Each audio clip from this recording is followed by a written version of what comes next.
Good evening, workshoppers. Here we are, episode 123 of the Westmarch Workshop, patch 2.6.1 PTR, Buff Madness. But before we get into the show, I have a brief word from our sponsors. Are you having trouble completing your seasonal goals? Do you suffer from performance issues and greater rifts?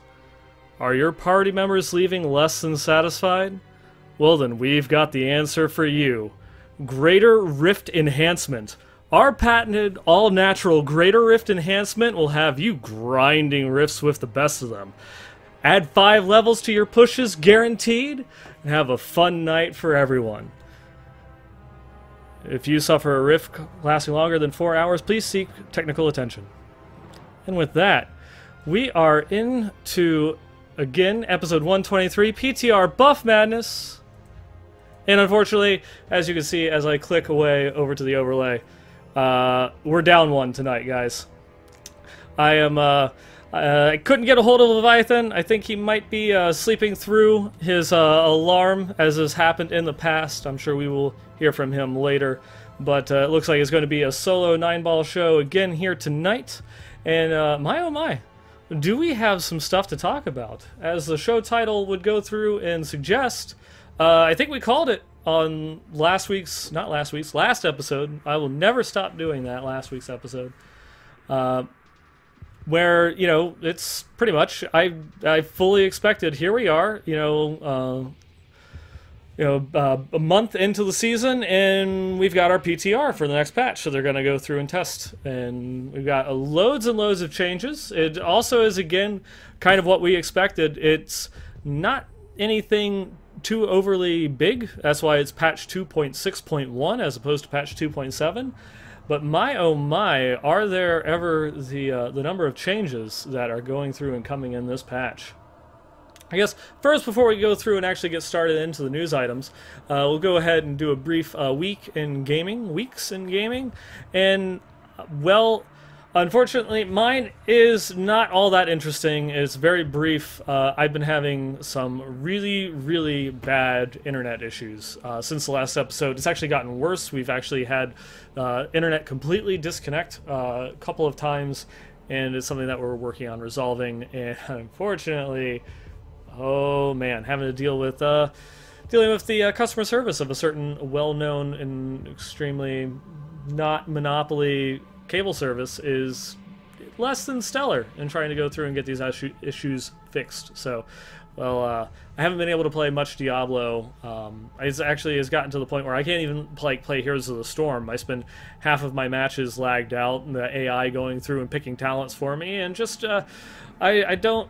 It's not fun for me, and I'm sure it's probably just as bad, if not worse, for my teammates that I have the unfortunate luck of getting teamed up with me. So I've kind of been playing Hearthstone. Just because it doesn't seem to be as bad, or very worst case, if I'm having really bad issues, I can just turn the Wi-Fi off on the tablet and go and play that. And well, there's been, that whole Knights of the Frozen Throne undead Death Knight thing going on, and so I just had a little tiny interest in that anyways. So that's what my weeks in gaming have been, and I don't know. We'll have to wait and see. Hopefully I get some stuff resolved by next episode, or it looks like I might be switching over to softcore just because I don't have a choice with the issues that we've been going through and been having.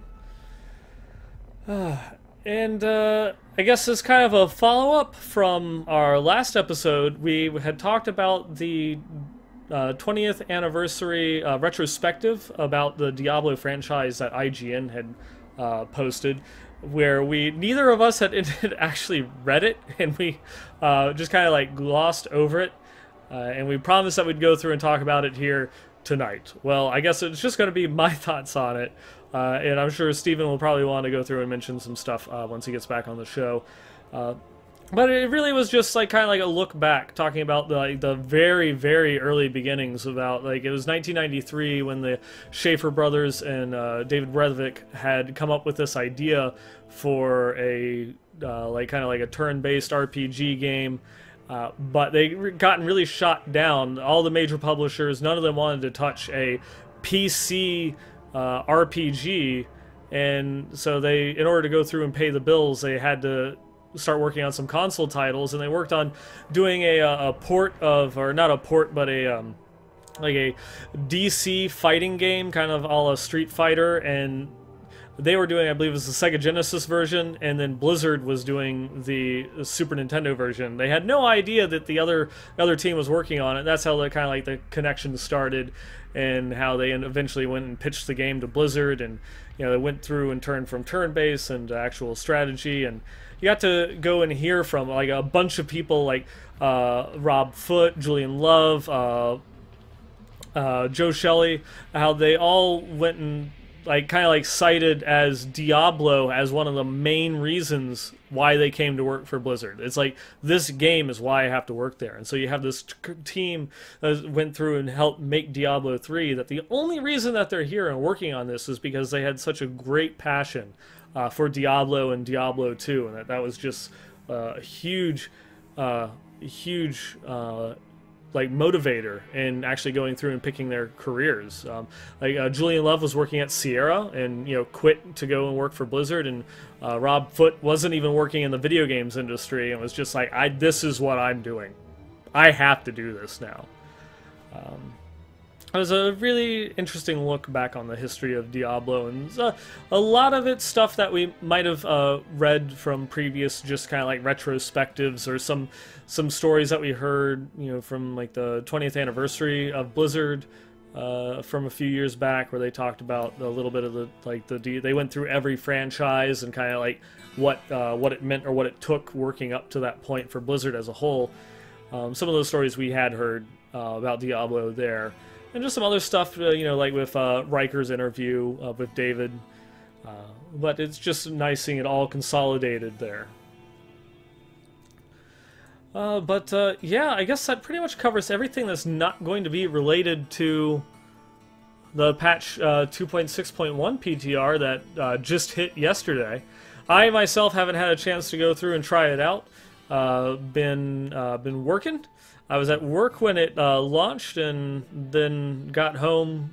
There was no, last night, even if I wanted to go through and play it, we had no internet, so I just went to bed. And then I got home like at about a little over an hour before the show started here tonight, so I haven't had any chance whatsoever to go through and try it out. But I'll go through, mess around with some of the changes, see what I can find. I know Leviathan has already put out some of his thoughts and feelings out there, so definitely go through and check that out.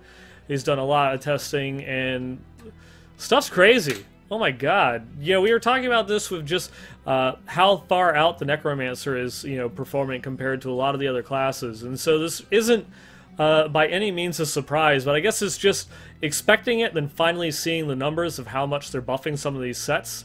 That's just a little bit almost crazy, but they did exactly as we thought, that they weren't going to nerf the Blood Lancer build or some of those other top Necro builds. That they're just going to go through and buff all the other classes, particularly a lot of buffs going into the top performing sets, just so that way there's a little bit more parity and greater rift progression for all those classes. A couple of little skill tweaks and some bug fixes and game mechanics changes that are thrown in there as well. I guess we might as well just go and jump into it, shouldn't we? Well, first we're going to go through and cover like the specific skill changes for all of the classes. Some of these have been changed, and I'll go and mention that, just to reduce server lag and try and make the gameplay experience a little bit better by reducing the number of calculations. And the first is going to be Barbarian Battle Rage, the Bloodshed rune, which makes it so that way you used to make it so that way when you crit, it would do a percentage of the damage, 20% of the damage done to all other nearby enemies. And so it would have, essentially whenever you crit, would have a little area damage proc. And this, of course, is not so much the numbers or the values, but the amount of the calculations that this has to be doing when you have the higher rift densities. And now what it does is it will go through and kind of keep a tally of the amount of damage that you're doing every time that you crit, and then every second will then go through and do an AoE of 20% of the damage of all of your critical strikes will be done to all enemies within 20 yards of you every second. So it kind of like goes through. I'm sure that this is just mechanically a change that helps reduce the number of calculations that the server is doing, and it kind of keeps a record tally of how many crits you're doing, and then does a push out of damage.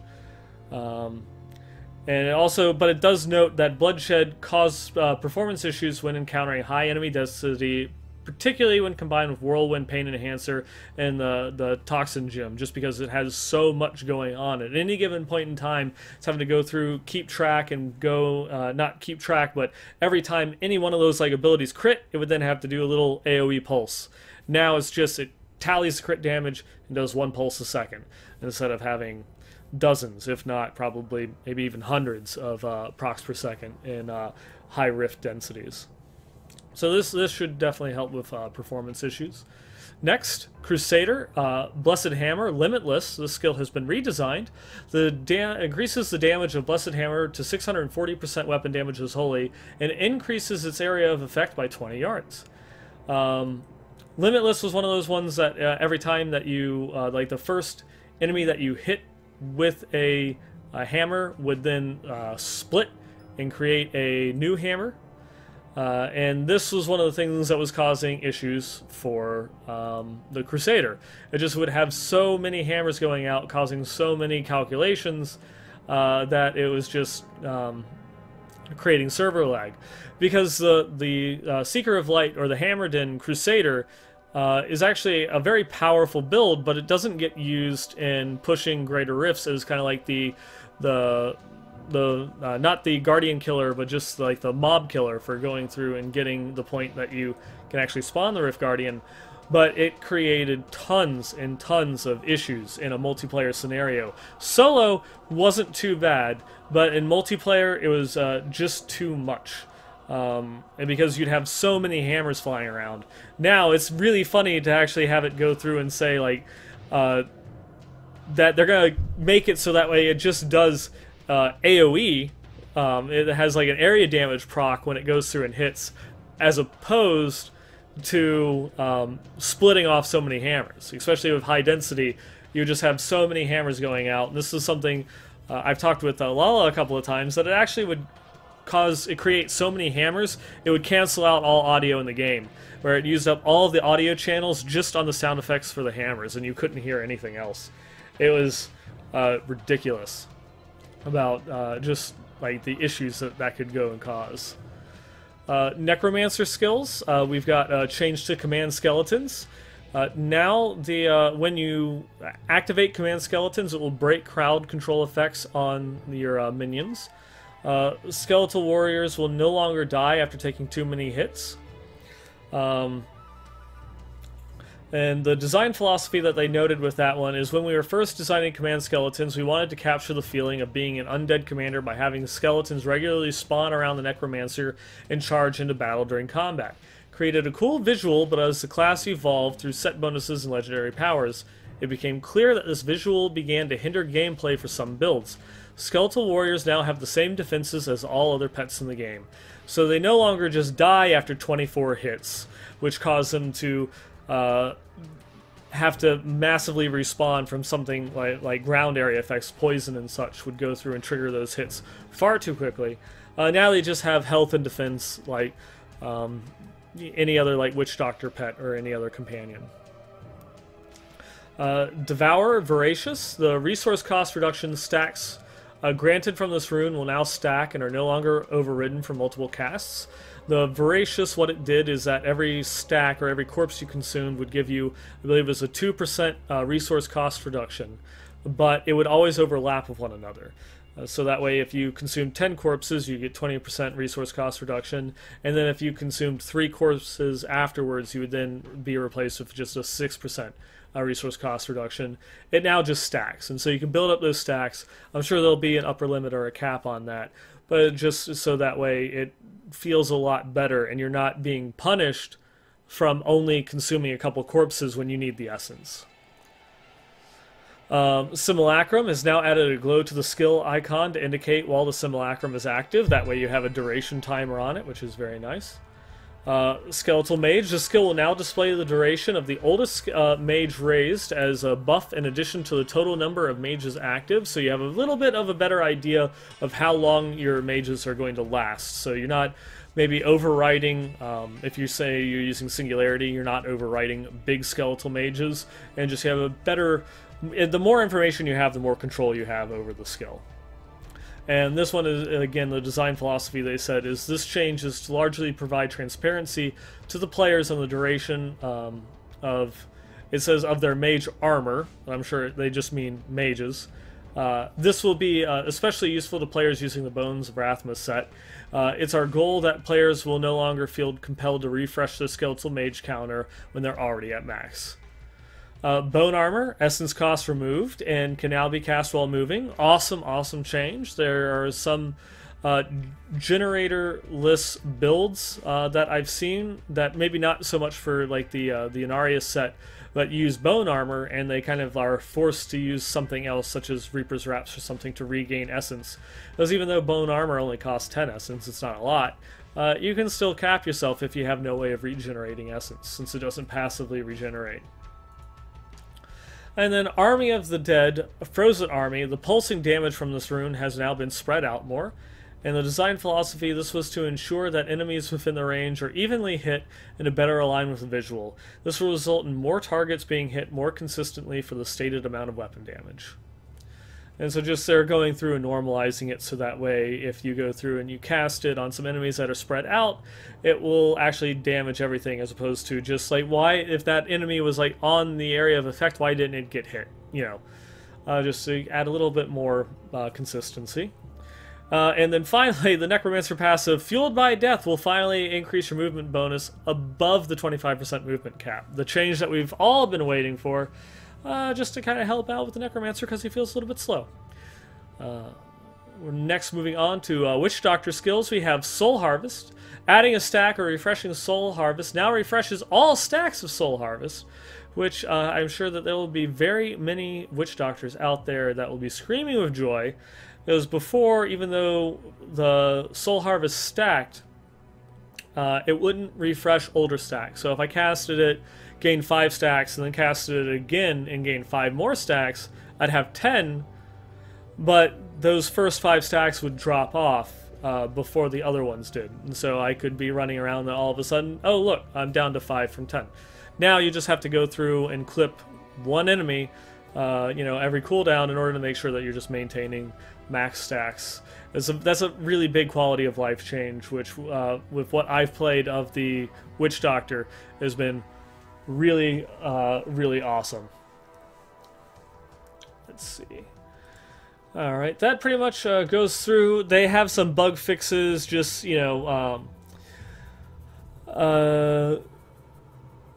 fixing issues where enemy monsters could heal themselves when striking another monster afflicted by leech. That's from, if you had some sort of charm effect.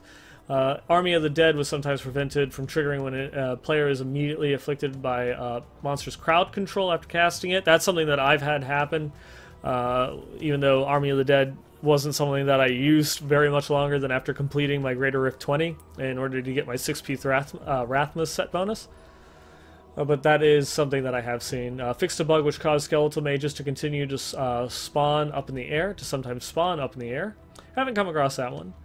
Fixed an issue where the firewall left behind by an arcane orb, Scorch, was not dealing damage.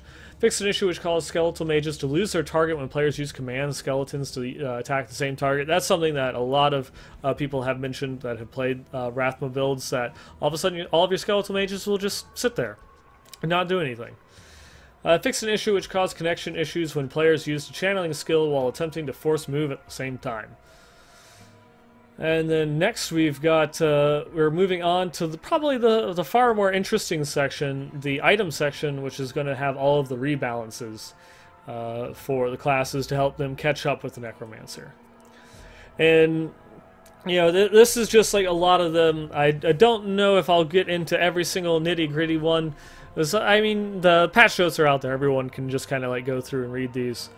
And for the sake of brevity, we will go through and skip through all of the absolutely numbers and figures there. But you've got Barbarian, Bracers of Destruction. It's now giving even more increased damage to Seismic Slam. Bracers of the First Men now causes Hammer of the Ancients to deal almost double the amount of... Actually, it is exactly double the amount of bonus damage. Fury of the Vanished Peak no longer rolls the legendary strength bonus to Seismic Slam damage as an inherent affix, but can still roll the 10 to 15% damage as a random one. Now it makes it so that way it reduces the Fury cost of Seismic Slam, but also increases the damage as well. Existing versions of this item will also be changed to include the damage roll for the orange text, but will always roll a damage roll equal to the previous maximum possible. Gavel of Judgment. This one is going to increases the damage of Hammer of the Ancients is increased by the by 400 to 500% damage, but also returns still returns the Fury if hit by the fewer than 3 enemies. This one is in the PTR. The power itself is currently not functioning, but also previous versions of this item will get the damage bonus. Girdle of the Giants, they have more than doubled the increase of the damage bonus that Seismic Slam gives to Earthquake. Skull Grasp has gotten another damage buff for Whirlwind. Standoff has gotten also doubled the damage bonus from Furious Charge. So that goes through. While not, there are also set changes down below. This is just for like the kind of like the secondary pieces to go through and help out the builds. Crusader, they now have a damage bonus added on to Condemn from the Blade of Prophecy. I'm sure Leviathan is smiling out there as I go through and mention that. Anytime that it, the Khan's Crusaders gets a buff, he's happy. Bracers of Fury, even further damage bonus for Heaven's Fury. I don't know if this will be enough to actually make the Heaven's Fury builds really viable for farming or kind of like Greater Rift pushing, but it would be pretty cool. Denial has greatly increased, tripled the damage bonus for Sweep Attack. And then Faithful Memory, they also did a minor buff to the amount of damage that it does. Again, like I was saying earlier, Seeker of the Light is already an incredibly powerful build, but the only reason why you don't see it in High Greater Rift progression clears is just because of performance issues, not so much of lack of damage. I'll have to see if this minor buff to Faithful Memory and the change to the Limitless rune will be enough to reduce its server, the server issues that it causes, while still being able to maintain that very high level of damage to actually have that role as a mob clearer. Fate of the Fell goes through, adds a damage bonus onto Heaven's Fury. Fighter's Wrath has added another damage, has increased the damage bonus for Condemn. Gyrofalcon's Foot increases the damage of Blessed Shield, got that up there. Jankenborg has also went through and had another damage buff to Blessed Shield in addition to go through and having it ricochet off of enemies. This one is a little bit strange. They're going through and putting out some of these like massive damage boosts to Blessed Shield because that's one of those skills that causes problems, that it's so many calculations that they didn't want to have that one was kind of like left alone. There was a lot of talk about, well, why don't you just add like Blessed Shield onto Roland? So it breaks the game, because it's, again, just too many damage calculations from this particular one when you get extremely high attack speed, and that, you know, even without, say, the attack speed bonus from Roland's, if you can go and make a build that gets some really high attack speed increases, it could have some unintended issues. Next, moving on to the Demon Hunter. The Dead Man's Legacy, now when it triggers, the double shots when you drop the enemy's health will now also increase the damage of those multi-shots, which is huge. Carly's Point now also has a damage bonus for Impale in addition to the Hatred refund. Manticore has had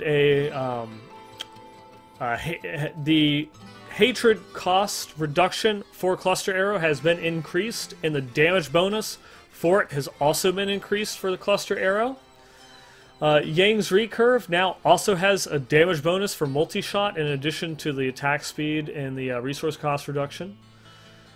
Monk's Bindings of the Lost, now it has increased damage reduction, so now it's 4 to 5% damage reduction for each enemy hit. Balance now has a huge damage bonus for Tempest Rush.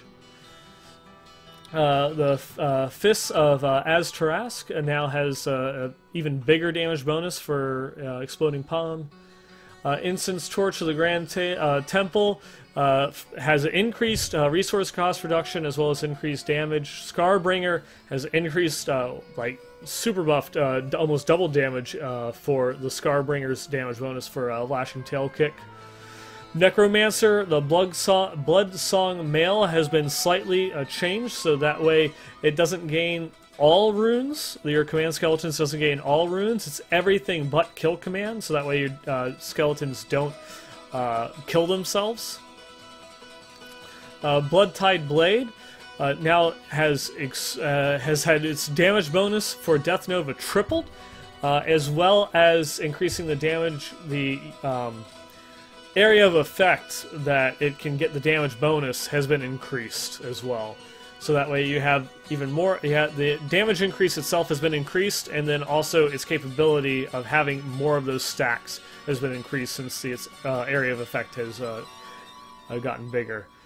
Dainty's Binding will now proc off of any curse, not just Decrepify.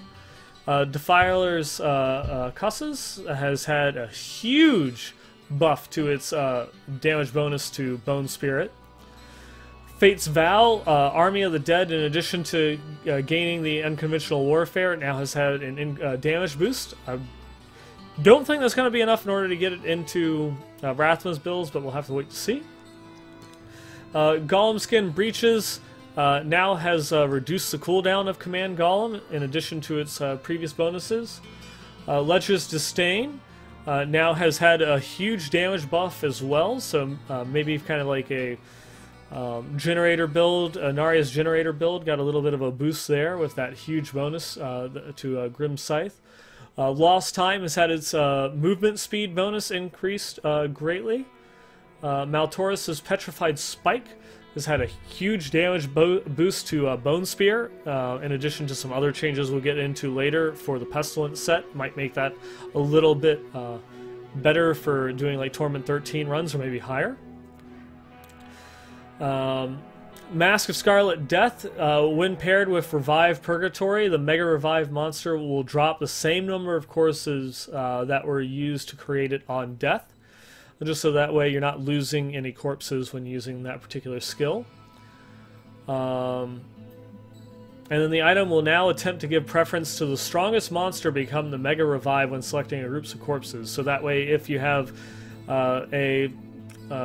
say an Unburied and 9 Shadow Demons, it's not going to revive a super buffed Shadow Demon, it's going to revive a super buff Unburied, which is already going to have a damage bonus. Nair's Black Death has its poison damage bonus increased to its previous levels from the PTR, so now it's really good again. Stuart's Greaves has had its movement speed doubled and its duration quintupled. The Johnstone has been redesigned. Now you no longer gain stacks of the Macabre Knowledge every time you consume a corpse while Land of the Dead is active. It's when Land of the Dead expires, you will gain 50 stacks.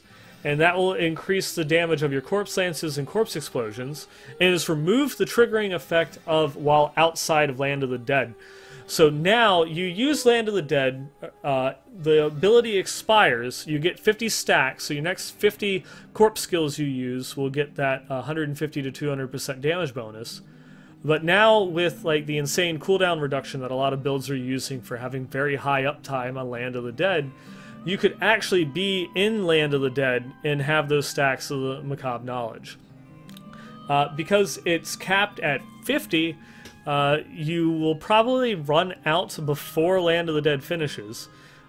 Since you can usually get like 150 to 180 stacks with its current implementation, at least give you like kind of like a little bit of a damage boost here and there. I'm not sure if I like that change too much. Maybe if they up the number of stacks, just because it's so easy to consume corpses, especially while Land of the Dead is active. Or I wonder if it could just give you the that damage bonus while Land of the Dead is active, and then give you the stacks after it expires, so that way you have it up most of the time anyways. Have to wait and see with different iterations as it comes to the PTR, because I'm sure we will definitely not, this is not the last round of changes that we have seen coming. There'll be, not only will these numbers be tweaked, I'm pretty sure we'll see more changes in this PTR. But moving on, we've got the Witch Doctor next. The Bakuli Jungle Wraps, Fire Bats now deal even more damage. Mask of Jerem further increase the damage bonus to pets. So now you've got some crazy buffed minions for the Witch Doctor. The Staff of Kiropetra. It no longer has the legendary strength a bonus to Fire Bats damage, but you can still roll the 10 to 15% damage as random affix. But now the legendary effect itself increases the Fire Bats damage. So you're not like the other previous items, you're not losing out on that bonus damage. It's just been wrapped into the previous effect, and it's not taking up like another slot on the item. Short Man's Finger is actually going to stating that it increases the gargantuan damage by the 500 to 650%. It's before it didn't actually specify the damage percentage. And they did say that existing versions of this item will also be changed to include the damage roll in the orange text, but will always roll a damage roll equal to the previous maximum value. There's currently a bug which causes the new and old versions of the syringe to not work when both are equipped. This will be fixed in an upcoming PTR patch. Wizard's Orb of Infinite Death increases the damage of Explosive Blast, and as well as increasing the amount of damage reduction you get from triggering it. Ransler's Folly will go through and gives even more damage on your energy twisters. Triumvirate, more damage for Arcane Orb. Unstable Scepter will even greater damage for Arcane Orb, but it's also just been the damage bonus has been factored into the item and is not taking up a slot on the item anymore. The legendary effect is now the increased damage. In addition to triggering the explosion an additional time, so you get a free fix in the item. And then Wand of Woe, damage of Explosive Blast has been increased greatly. And again, the damage bonus to Explosive Blast is taken off of the affix and added into the legendary affix, so you gain a free new item roll for Wand of Woe. And finally, we're getting into the set bonus changes here. And this is again, Immortal King's Call is now buffed to 750% increased damage.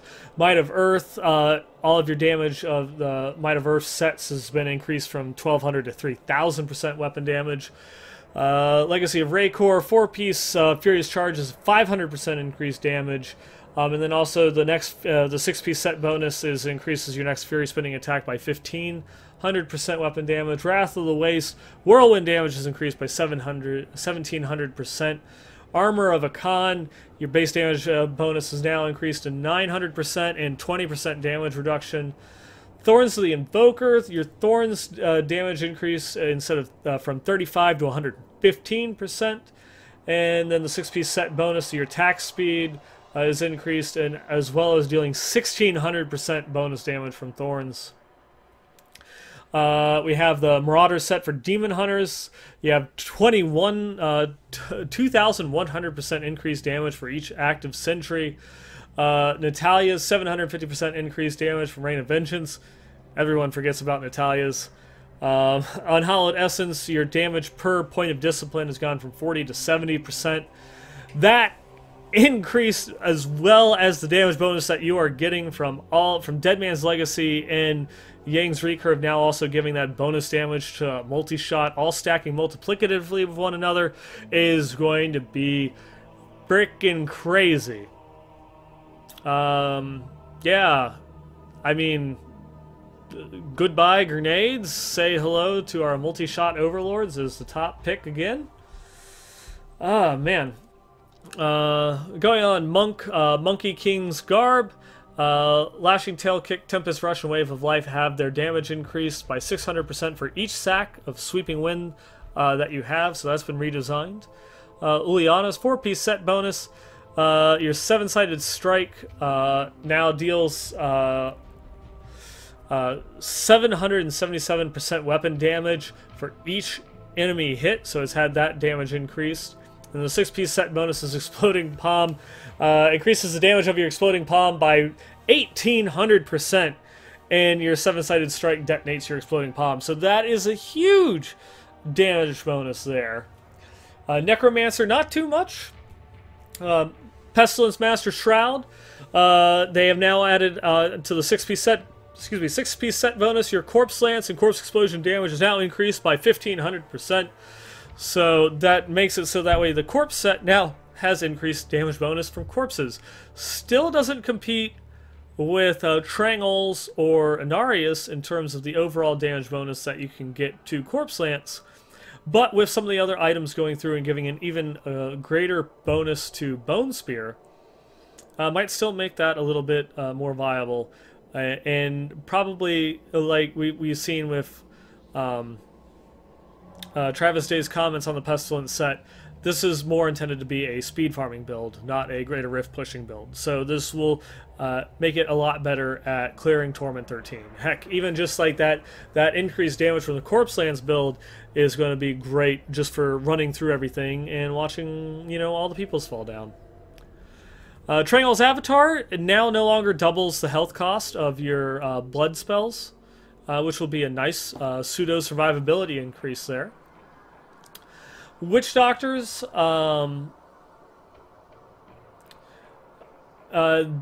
have changed the 2-piece Helltooth set bonus to where your Necrosis dot no longer increases the damage that enemies take while it's in effect. I guess that this is probably one of the reasons why we've seen such a really big increase in damage from a lot of the Witch Doctor skills, is maybe that 20% bonus damage is just, it's kind of being baked into the other items that Helltooth uses.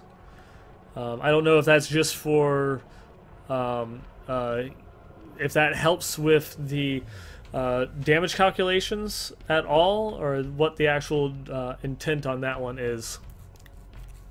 Oh, and I should just finish reading, because yeah, the 6-piece set bonuses has even further increased damage from Wall of Death, and then the note: the damage bonus for your against enemies afflicted by necrosis causes performance issues when encountering high densities. This change is not intended to be a nerf, and when coupled with the 6-piece change, should be a net buff for the complete set. This change should not change the gameplay style of the set at all. Jade Harvester, now the if Haunt lands on an enemy that is already afflicted by a Haunt, now instantly deals 480 seconds worth of damage. So they've quadrupled the Haunt damage for the 2-piece set bonus.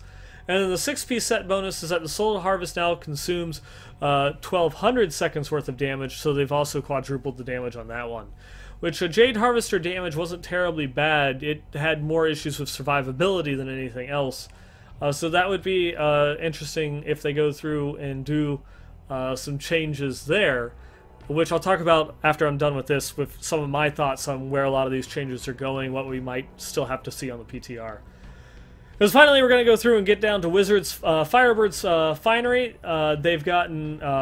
they increased the 6-piece set bonus a little bit, 120 to 200% damage. And then Veer's Amazing Arcana, they increase the number of Archon stacks gained when hitting with an Arcane ability from 1 to 2, so it doubles the number of stacks that you get. So then some bug fixes. Shields acquired by Necromancers can now properly roll the max Essence of Fix. Minor damage boost to any Necromancer build that uses the 2-piece Jesseth's set. since you're forced to use a shield with that particular set. It can now roll max essence, so that way you get a damage boost for Berlina's Shadow Hook when you go through and cube that.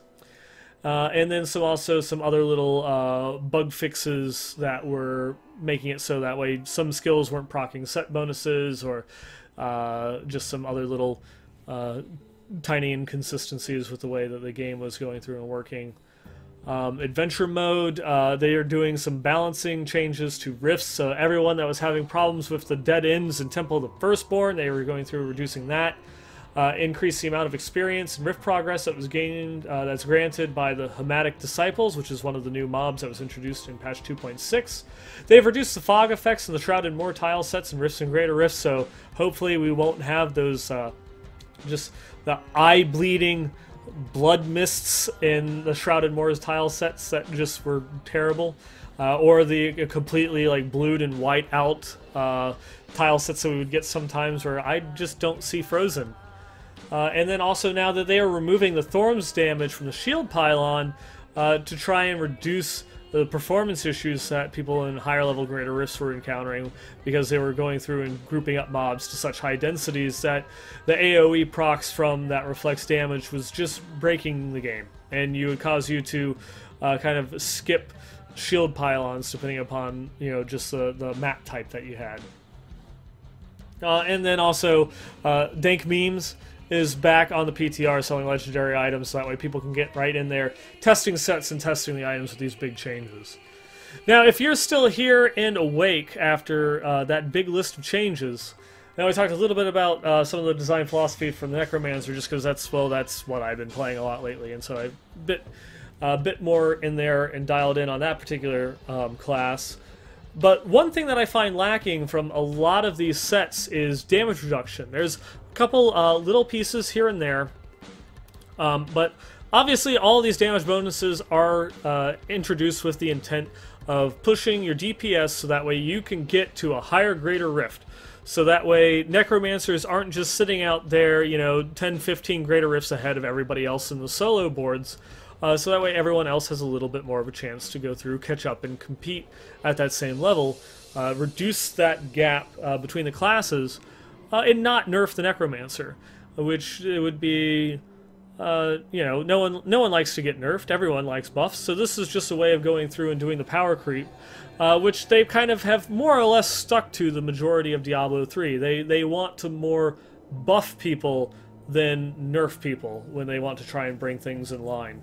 How this will go through and shake up, because they're not only addressing it with like tweaking the 6-piece set bonus, they're also doing these big damage increases to a lot of the secondary items. But no one's getting damage reduction boosts, which is something that some classes have issues with, that cause that, like, especially some things like Witch Doctors have far more of an issue with survivability than they do DPS. So they could probably push higher Greater Rifts than they are now if they just had, you know, an extra 10-15% damage reduction on some of their set bonuses or their items. That would help them out a lot more than some of these damage bonuses would. Obviously, you know, they need the damage bonus in order to catch up to the Necromancer, but I'm sure that they would be able to be higher than what they were now just with the boost of the damage reduction. Because as they go through and get these huge damage increases that allow them to, then now they're going to be jumping, you know, multiple Greater Rifts, that they're now going to have the huge influx of damage coming in, which is going to be a big, you know, big issue. And I personally believe that this is something that we'll see addressed in probably not even the next round of changes, but maybe the next round of changes after that, as people go through on the PTR and test and be like, oh crap, you know, I took my solo Demon Hunter from Greater Rift 95 and now I'm doing 101s. Just with the item changes. I haven't even gone through and found like an actual re-rolled perfect Dead Man's Legacy or Yang's Recurve in order to get, like, in order to fully benefit, you know, from these new items, and, you know, take it, you know, maybe a couple more from there. But then they're like, well, you know, I can't push higher than like a 103 because I'm, you know, either a hardcore I risk dying too much, or softcore I'm dying too much and is eating up too much time on my rift. Find where the sweet point is for what type of damage reduction that they need, and then do some little tweaks there to then allow them to make that extra next little jumps to maybe get to those 110 solos to help catch up with like the Necromancer and Wizards. That's like one of the biggest things that I see that's lacking from the patch notes here, and I can understand why they're not doing it, because they want to see, well, how much should we increase the damage reduction? How far will these damage increases take them? And then how far will we be able to push them by just going through and reducing the amount of damage that they take, either through set bonus or ancillary items that help give you that damage reduction bonus, like Dainty's Binding, Wraps of Clarity, and what have you. And of course, with such huge damage increases coming from these sets, everyone is going to be going through. I'm sure that the intent here is that everyone's going to be able to clear solo clear Greater Rift 100 pluses. But then now, one of the things that I see with those changes is, great, I'm going to be going through and say speed grinding Greater Rift 95s, or group farming like 110s as like the norm. But then when I have to jump out of a Greater Rift, I have to go back to Torment 13, which is a Greater Rift 65. We're talking 30 to 40 Greater Rift levels reduced in the number of drops and experience. To where you're kind of already running into issues where people, when they run beforehand, regular rifts were there for, of course, Greater Rift keys, farming Death's Breaths, materials, and you usually would have a better chance at getting your legendary, farming like legendary items, general legendary items, while running regular rifts, just because there are more items that dropped, more chances at getting legendaries. But with already people going through and kind of like speed running 80s, 85s, some classes 90s, like solo, there's such a huge disconnect in terms of the rewards that you get from Greater Rifts compared to regular rifts, that regular rifts are really there as nothing more than, farming some materials and Death's Breaths, and that all of your items are coming from Greater Rifts or the blood shards that you get from the Greater Rifts. And a regular rift, any point in time that you're having to run regular rifts for mats or for Greater Rift keys, you're actually not gaining any experience, because the differences in between the experience gain between a Torment 13 and like an 85 or 90 are huge. Like it's you can't even compare the gains on it. It feels like a huge step back, and it's something that we've seen them do as the Greater Rifts have increased over time. They have buffed the torment levels to kind of compensate. It's not so much about adding more difficulty to regular rifts, but is more about keeping the rift farming a little bit more parallel with where your Greater Rift progression is. So that way, instead of just going through and adding increased rewards to like Torment 6, keeping it at that level, that they just kind of extend it out so it feels a bit more natural, and so that way you also have a little bit more of a reference point to, well, what feels right. And then it just makes it so that way certain builds, such as like Shadows, once your gear gets to a certain point, Shadows doesn't farm Torment 13 without going through and equipping a generator and having to change your build because everything gets one-shotted. Having a higher level regular Torment would require you less swapping back and forth between builds, and just say maybe you really like the Shadow set and just want to use that and don't want to switch over to a multi-shot build. This would allow you to, because your mobs won't die in one hit. It just gives you, it also gives you the ability that my gear is like super awesome, and it's like I'm farming Torment 13s in 2 minutes, and I could go even higher if I could increase the difficulty just to make my farming even more efficient. And so it's just something that, to me, seems natural, and would come natural that as that disparity between Greater Rift and regular Rift increases, that they go through and they add in more Torment Rifts. And now there's some stuff that we'll go and talk about in the community section, or I guess I could even go through and talk about it now, that some people are going through and claiming that, it's like, oh great, increased torments, this isn't real content. You're just stretching out this. And it's not intended to be real content. It is literally, stretching out something that already exists, because it's not intending to fill the role. of new content is just making it so the gap between greater rifts and regular rifts isn't as glaring. So that way you're not feeling punished for having to go back into a Torment Rift, which is almost kind of like what it's feeling like now. And when you increase your average Greater Rift levels by another 20 levels, you know, or 10, 15, you know, maybe 20 is too high, maybe it's not, going into the next patch, that it doesn't feel even worse. There's some arguments. I know this is a conversation that Dreadscythe, Leviathan, and I were having on Twitter, and he sent us in an essay, not an email, even though he said it was not an essay and that it was an email. It was, in fact, a freaking essay. Was going on and talking about how, you know, it kind of, he feels as if it's just, what is it? He asks, you know, like, where does it stop? You know, it's like, how many, you know, torment levels are they going to go through and increase, and why are they going to fracture up the difficulty system, and, you know, why are you going to have, like, all these empty tiers of regular torment rifts that nobody's, or regular just torment games that nobody's using? And it's like, I don't see it as a particular problem, because these are things that have come up ever since, you know, they originally increased the torment levels from Torment 6. And that it's not really so much that it's stretching out and diluting the player pool, because the player pool itself already, like, gravitates towards, you know, both ends of the spectrum. You have players that are coming in at Torment 1 and just trying to go through and farm, which, as people, you know, leave that, don't go back to Torment 1, and so it's not so much that, you know, I have all these different torment levels to go through and play with, that I don't go to Torment 1, is I don't go to Torment 1 because it's not efficient, it's not effective.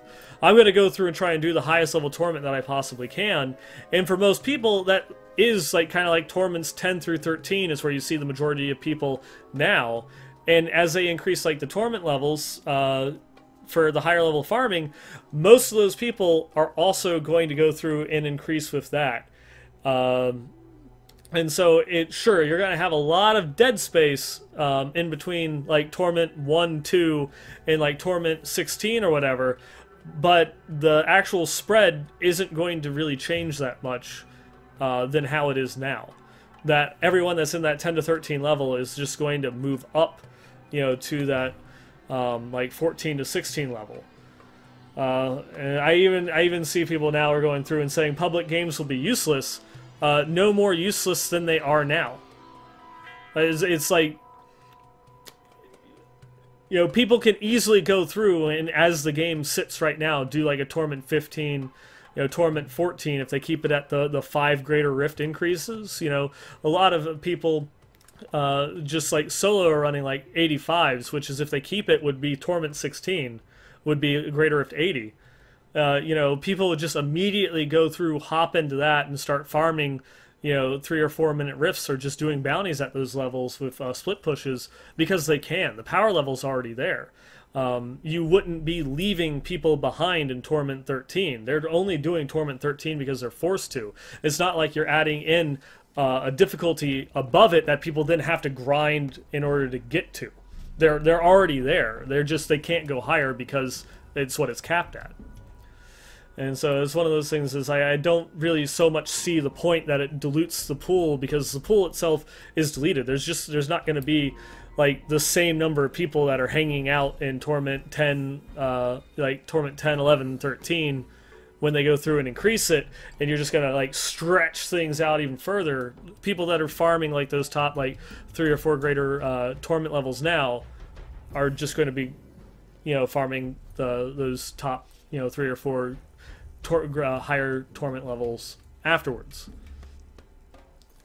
And then there's, of course, the thing about, well, why don't we just condense them? You know, why have to go through and increase it out, you know, like to all these torment levels? Because, oh, you know, it's like, well, then at that point, it kind of like comes down to the same thing. It's like, what's the point? If we go back down to torments like 1 through 6, it's still going to have like the same, you know, kind of dilutedness. You know, there's going to be a bunch of people in like Torment 1 and 2, and if Torment 6 becomes like the same difficulty as what like current Torment level 13 is, in my opinion, you're just going to have the same number of people that are playing Torment 10 through 13 and Torment 5 through 6, and then no one in like 2, 3, or 4.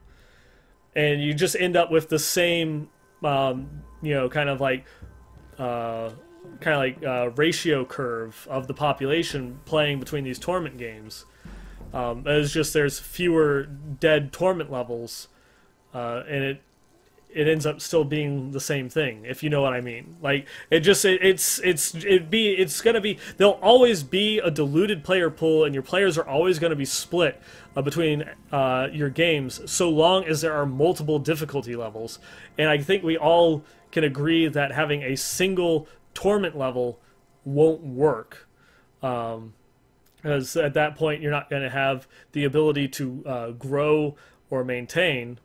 And then at that point, you need to have the multiple difficulty levels. And having more isn't necessarily a bad thing, because people that are new to the game and want to go through and kind of like slow roll it have more incremental increases that they can take. You know, some people don't make the immediate step from Torment 1, Torment 4, Torment 7 that we see at like the beginning of seasons. What if someone's playing a non-seasonal character and doesn't get a fresh set? They have to go through and jump it up, from Torment level to Torment level, where if you condense them down and have each one of those steps much larger, you're making it a lot harder for them.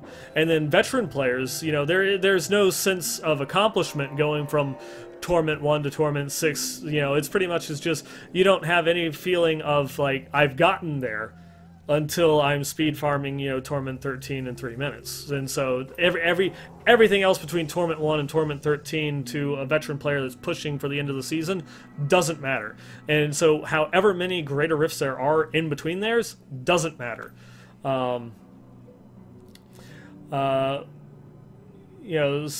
that's just the way that I see it. Like, going through and reducing it, it just... it makes it so that way maybe the numbers look nicer, but you have the same exact issue as before. It doesn't actually solve anything by kind of having like a stat squish, at least like in my opinion.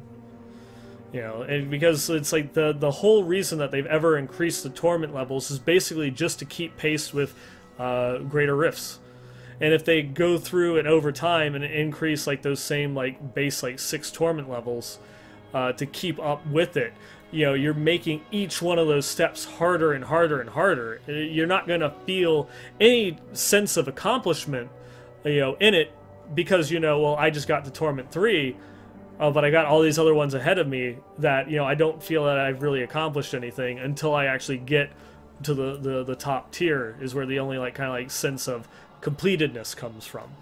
And that's like one of those, what's like one of the differences between like a Greater Rift and Torment Rift, is because a Torment Rift has a capped difficulty, and so you have a sense of, okay, I've accomplished this because I have, I've reached this goal. I'm able to effectively farm the highest level Torment Rift that I can, so I have reached this certain apex, as opposed to the infinitely scaling Greater Rifts where, maybe if I make a little bit of change, I go a little bit higher, but then there's something above me, so I need to go a little bit higher, and then there's something above me, I need to go a little bit higher. It's always like that constant climb, as opposed to, like, kind of like, I've reached the plateau, I'm good, I've gotten a goal, type thing. And that's just kind of like my thoughts on it, with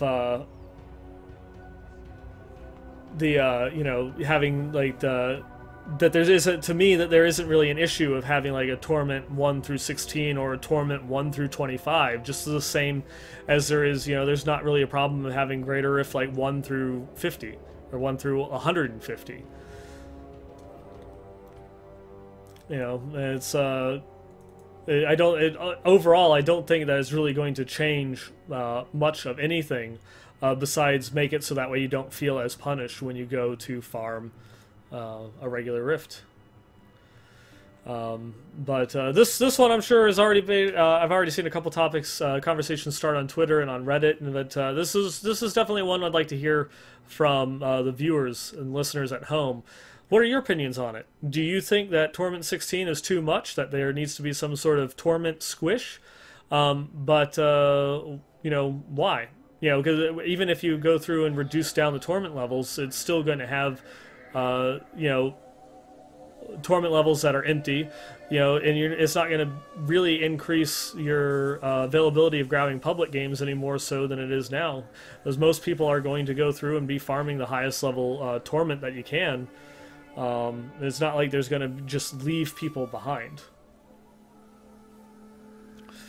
But yeah, send us an email, westmarchworkshop@blizzpro.com, and let us know what your thoughts are on that one. Yeah, I guess that's going to be a big tell in one of the next couple of patches, and I am almost 100% certain that they will tack on a couple extra Paragon levels with all of these power boosts. Just for, you know, I still maintain that like the torment increases is just for the parity with greater rifts, so that way it doesn't feel as punishing.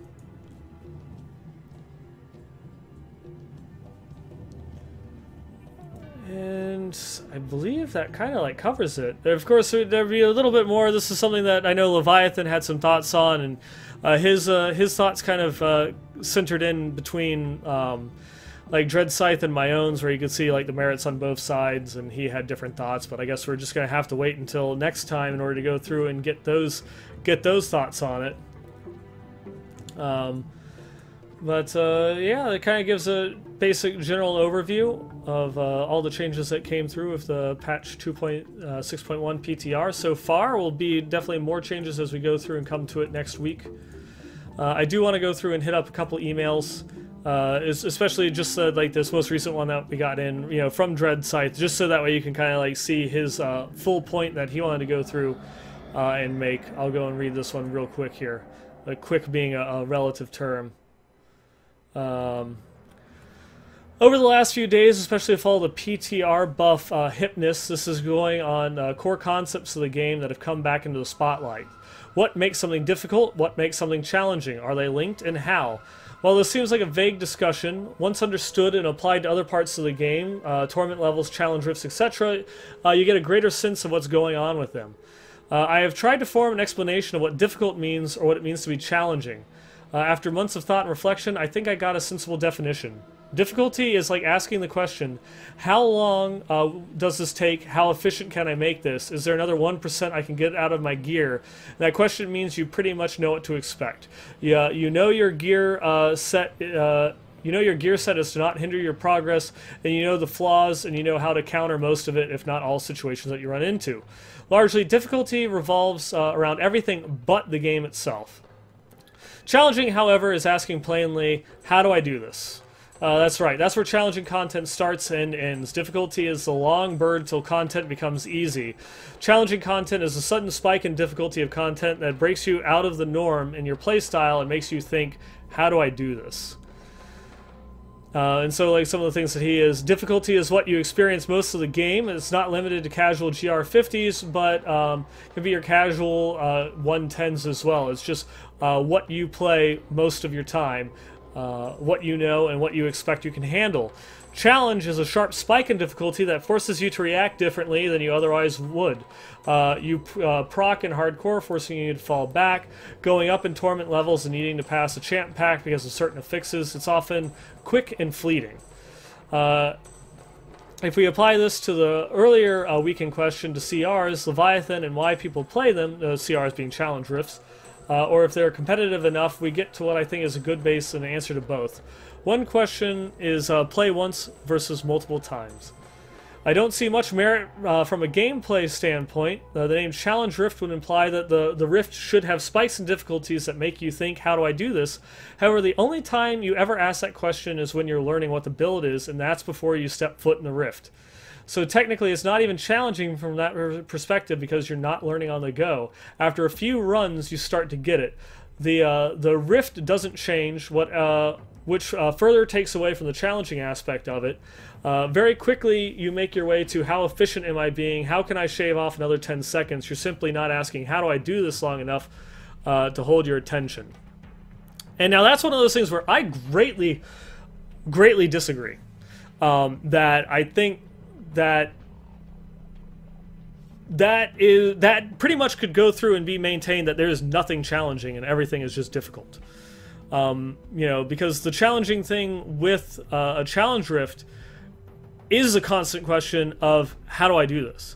You know the rift, you know your gear and such, but it's your routes, the decisions that you make when going through and planning out, well, how can I go through and get this elite pack? Did I go through and did I group them properly on this time? It's a very dynamic setting that, despite the fact that everything is static, that minor changes in how you go through and actually just tackle the rift. Do I double back for this particular pylon after pulling these elite packs over here? Do I skip that elite pack out of the way? Do I even just skip this level? Was this group of white packs big enough in order for me to go through and clear without having to go and skip? A lot of those things to me are challenging because they're always what if questions that you have to go back and reiterate and do constantly again and again and again to see if you can shave off those 10 seconds. It's not something that I would go through and say is difficult from a technical standpoint, because kind of what is expected of you, and but it's more how you execute it, and that's what it makes it challenging instead of difficult.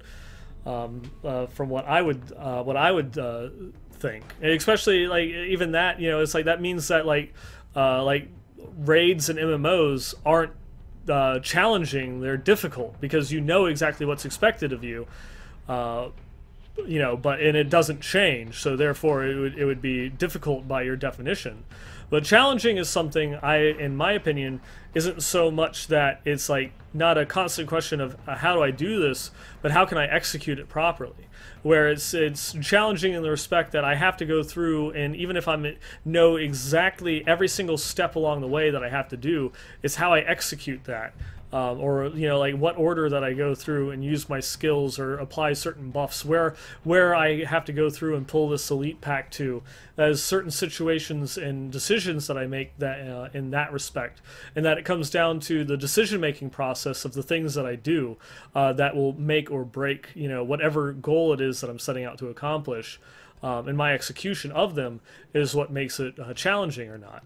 That could be applied to, say, sports, where sports for professionals, going up against a team isn't something that's difficult. It's challenging because it's not about what you do, it's how you do it. You kind of already have a game plan in mind of what you need to do in order to beat your opponent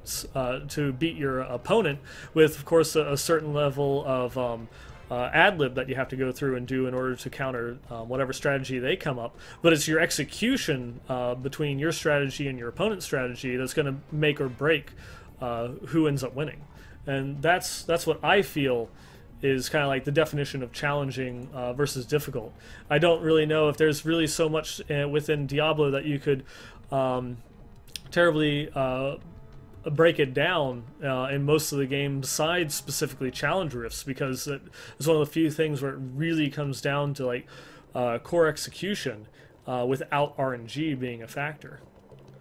Of course, he goes on and says that challenge rifts aren't very challenging because you can learn the build very quickly outside the rift that you don't already know how to.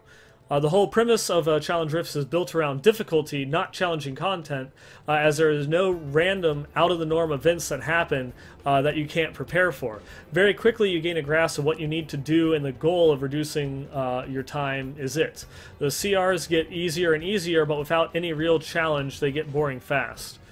Now that's something that I can go through and say that probably is one of the things that sets challenge rifts apart, isn't so much the fact that it's not challenging. If you want to beat your opponent, it is challenging in order to go through and shave those times off of the greater rift. What it isn't is difficult. It's extremely easy to go through and play, and it's, you're talking the matter of seconds and having to go through and do repetitive content that isn't actually, difficult in any way as you're playing through it, that causes it to become boring. It's more just going through and, going and doing something like repetitive, and it's a lack of now we're starting to get into all these like mixed definitions. It's a lack of any type of challenge or difficulty from the rift itself, and making you actually try besides having to formulate that route that makes it not repetitive, or doesn't give you or not repetitive, that makes it repetitive. It makes it so it's not something that you constantly want to do like again and again. And then of course this his next point is torment levels. When we apply this to torment levels and going from torment to 13 to 18 to 20, I ask, where does it stop? Are rifts the proving ground, or are GRs the proving grounds? Do we really need to fracture the difficulty system more just so people that don't feel bored farming for mats at lightning speed? How much more do we want to blur the lines between how ready you are for Torment 4 versus Torment 10 versus a new Torment 16 or more? You're further diluting challenging content by splicing the game into more difficulty tiers, rendering more of them not even touched during normal gameplay. And now this is, of course, again, where I already kind of like lectured at length where I disagree with you, is that you know, even with the increase in the torment levels, it's not pulling the proving grounds from GRs. GRs are the proving ground, and the torment levels will always lag behind the highest level GR that you can do. But what it becomes is just a content that you can farm. It's just so that way the increase in those torment levels is just there to add a little bit more parity, and you don't feel as punished going from you know a GR like 110 to a GR 65. You know, you really don't have much of a reason to, and there is no real, you know. And again, I don't think that anyone really has any sense of a challenge going from one torment level to the next, and the real only sense of accomplishment that you kind of get from the torment system is capping it. You know, you don't really get any sense of accomplishment that I went from torment 3 to 4 or 5 to 6 or 6 to 10. That is just that, you know, you feel that the only kind of type of accomplishment that you feel in the torment levels is, well, I get 2 minute, you know, torment 13 rifts, or you know, I get 2 minute torment 16 riffs. And so that's just one of those ones where it's like you have a whole bunch of dead torment selections in between that aren't used, but at that time, who cares? There always will be, you know, torment difficulties in between the top and the bottom that aren't used, regardless, as long as you have, you know, 3 torment levels. You know, Torment 2 is just like not going to get used. It's either new people at 1 or people farming 3 and a couple of people at 2. You'll never ever have, if you're speed farming Torment 3, you'll never have any reason to go back a Torment level. You know, and so it's one of those ones where it's like I guess I can kind of see it's like what's the point of having all these dead Torment levels, but then at the same time it's like on the opposite side of it, well, what exactly is the issue of having empty torment levels? You know, it's not like it's actually going to like further dilute the player pool by any significant amount. There's a majority of people that are farming those higher torment levels now will just be farming those higher torment levels, you know, towards the end. And if it's someone that struggles, you know, kind of like in a torment 13 that won't make the jump to torment 16. You probably are just better off that you're not having to go through and drag them through a public game in Torment 16 in the first place. And so I guess that's where we will, I guess, maybe agree to disagree. And it's just one of those things that, you know, the Torment levels, especially from your definition, I don't think were ever meant to be challenging content, ever. Because it is more or less just a prep for greater rifts. Greater rifts are the challenging content, you know, for Diablo, and the normal rifts and the Torment is there to farm and get your gear, experience, you know, crafting materials, so that way you can perfect your gear to then go back into greater rifts. And when your greater rift gets too much higher than your normal rifts, that shift of what should be, you know, your farming and your content to your I'm going backwards here, to your challenge and your pushing on the greater rifts, that as your greater rift, the disparity between the two your greater rift reward gets increased and increased and increased, and your regular torment rifts, the reason for running them becomes smaller and smaller.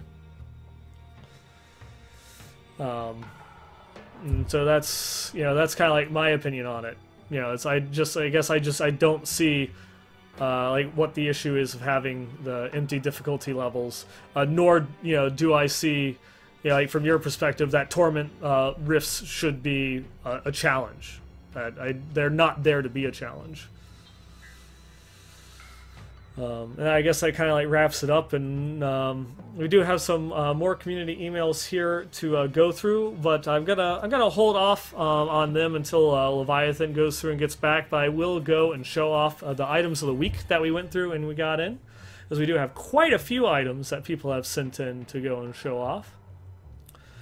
And we're gonna go ahead into our items of the week.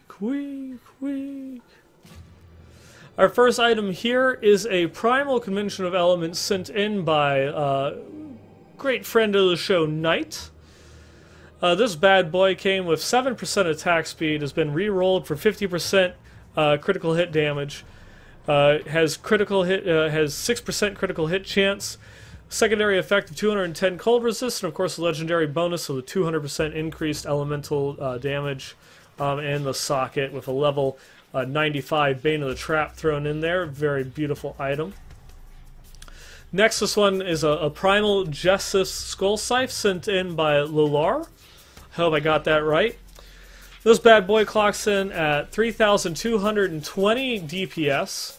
Has been re-rolled to have 10% bonus damage, 1,000 intelligence, increases attack speed by 7%. Secondary property of 11,000 life after each kill, 20 maximum essence, and of course the socket on there. Very, very beautiful item used across a very large number of builds.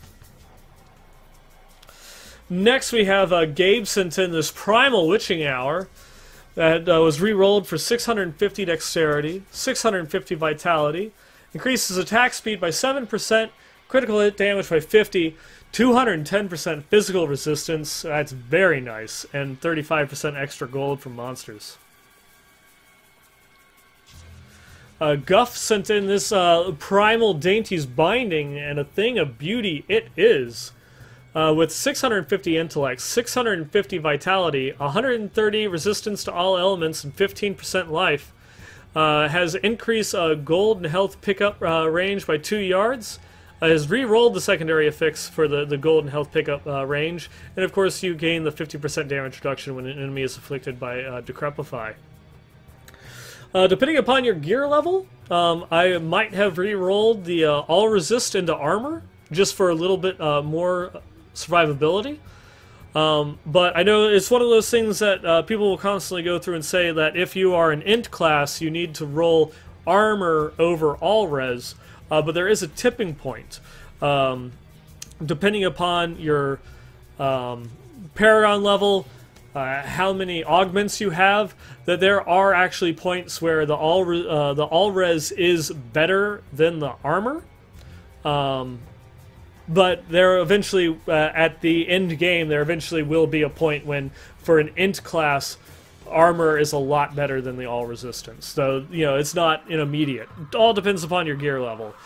So you might, depending upon how far you take your character this season, it might not be all that bad that you left the all resistance set of armor on there. So don't feel too bad about that. Especially if you're not going to augment anything, you might not ever reach that point. Coach sent in this edited screenshot with a Primal, Tasker, and Theo. He also went through and included the little acknowledgement of my long-time standing issue of going through and grabbing one of these problems way back in the day. This bad boy comes in with 1,000 intellect, increases attack speed by 7%, 50% critical hit damage, 6% critical hit chance, 210 lightning resist, and of course increases the attack speed of your pets by 50%. Mr. Nubbles sent in this Primal Bone Ringer. Man, we're getting a lot of primals in here. This bad boy is a Necromancer Legendary Phylactery that got max rolls on the base damage on the offhand, 1,000 intellect, 1,000 vitality, increases critical hit chance by 10%, ignores durability loss and gives the max damage bonus to command skeletons by the 30% per second they spend attacking the same target, and rolled with a socket. And he also asks if there's anything that he can't really use it in his current build. I believe he was using this with a Rathma's set, which uses Justice Arms. I was wondering if there's any type of build, like a Legacy of Nightmares build or whatever, that he could use this in. And there is kind of like an Anarius pet build that uses a Bone Ringer, but unfortunately uses it in the cube. I can't think of any actual builds that actually equip the Bone Ringer, so its kind of primal aspect is a little bit wasted there, unfortunately. And also, given the way that the Necromancer sets were designed, that if you ever wanted to do a Legacy of Nightmares set, Anarius does it better. Just because the Anarius set bonus gives you a much larger damage bonus than you can possibly get with a fully decked out Legacy of Nightmares set. Just with the stipulation, of course, you just have to stand close to the mob. So there's not a lot there that you could actually really get effectiveness out of it, sadly. But Bone Ringer, Primal Bone Ringer was my first primal of the season as well. It's a very, very nice, beautiful little piece to go through and show off. Next, Slacker Rise went through and sent in this Primal Johnstone. This guy got 1,000 intellect, increases critical hit damage by 100%, 20% area damage, 210 cold resist, and of course the legendary bonus of whenever you consume a corpse during Land of the Dead, you get a stack which will increase the damage of your next corpse lance or corpse explosion by 200% while outside Land of the Dead. And with all primal jewelry came with a socket there. And then finally, Dread Scythe, in addition to his discussion that he had about the increase in difficulties and what constitutes difficult, what constitutes challenge, he sent in this beautiful Primal Carlies. This bad boy clocks in at 3,083 DPS. Rolled with 10% damage, 1,000 dexterity, and was re-rolled for 7% increased attack speed. Secondary bonus of monster kills grant 260 experience, and of course Impale returns 15 hatred if it hits an already impaled enemy, and a socket on that bad boy too. That is going to go through and call it for tonight's episode. I'm sure that once we get Steven back on the show for our next episode, we're going to go and talk about these changes, as well as I'm 100% certain we'll have a new round of changes to go and discuss as well. Get a little bit more roundtable discussion in there, so we can talk about overall thoughts and feelings, and would really like to hear your guys' feedback. Do you guys agree with Dread Scythe? Do you guys agree with me, or what are your personal feelings if you fall somewhere in between on the prospect of having added torment levels? What are your thoughts and feelings on it, as well as just your general feedback? How's your Season 11 going? What are you most excited about on this particular PTR? Are you glad that we're talking about something other than the Necromancer? Let us know. And with that, I'm going to catch you guys next time. And before I forget, and this is totally not recorded after the live episode, I just want to go through and make sure that you guys know how to get a hold of us. If you want to send us any comments or epic loot, please send an email over to westmarchworkshop@blizzpro.com. You can even follow us on Twitter at the WM Workshop. And of course, we live stream here on twitch.tv/blizzpro every other Wednesday night at 9 p.m. Eastern, 6 p.m. Pacific. If you like the things that we do, and if you're a fan of other Blizzard titles, please go through and check out the other content that we do here at BlizzPro. We've got The Well Met, our Hearthstone podcast, Monday nights. Tuesday nights is the Heroes Power Hour. Thursday nights is the Payload podcast. And if you want to go through and support our show or others, feel free to go ahead and click the subscribe button there to go through and help cover the hosting costs for all of our podcasts and other content that we do here at BlizzPro. You can find pretty much all the topics that we talked about and more on our website, diablo.blizzpro.com. And we are even in-game. We're the BlizzPro clan. We're full, but we're starting to have some spots open up and be able to take in some people. If you would like to go through and join, we obviously would love to try and get everybody in. We do give a little bit of a preference to people that go and give us an email, which is, again, westmarchworkshop@blizzpro.com.